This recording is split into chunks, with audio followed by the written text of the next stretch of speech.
Hi అండి, happy Sunday అందరికీ.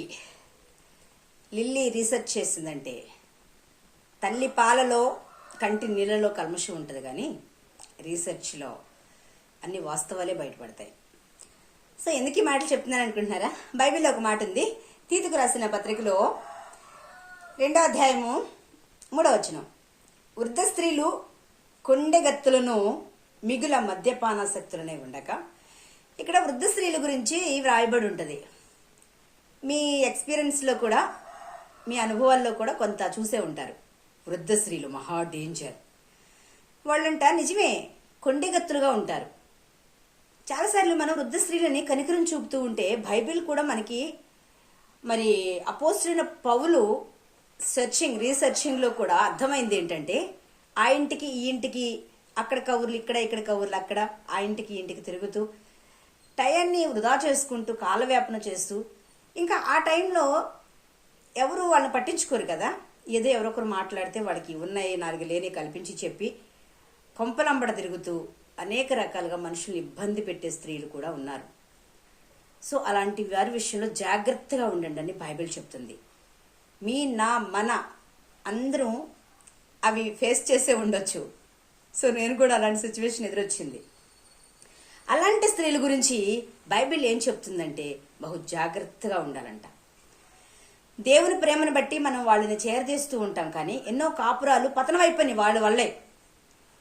చాలా మనం చర్చెస్లో కూడా పాస్టర్స్ చెప్తూ మనం వింటాం. కొత్తగా ఒక ఫ్యామిలీ ఏదో ఆ ఇంటి పక్కన అద్దెకొస్తే వాళ్ళ హస్బెండ్ లేని టైంలో ఈవిడికి తన మీద చెప్పి, ఈవిడి లేని టైంలో వాడికి చెప్పి కుటుంబాలు మొక్కలు చేసే బ్యాచ్లో వృద్ధ స్త్రీలు మెయిన్ పాత్ర వహిస్తారు.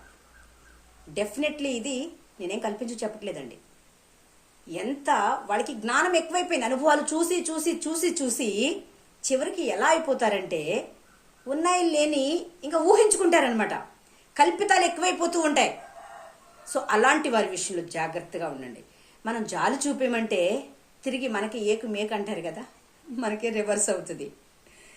ఒక రాయిసిరితే పెంట మీద తిరిగి మన ముఖానికి చల్లినట్టుగా వాళ్ళని ప్రేమించిన వాళ్ళతో చాలా జాగ్రత్తగా ఉండాలని బైబిల్ చెప్తుంది. సో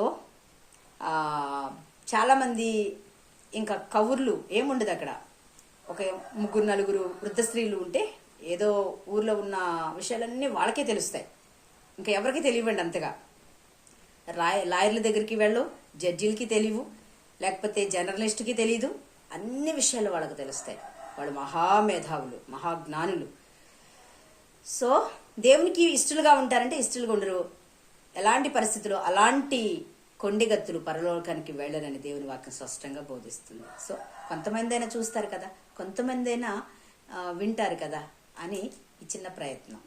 ఓకే, కేర్ఫుల్గా ఉండండి. Thank you. బాయ్.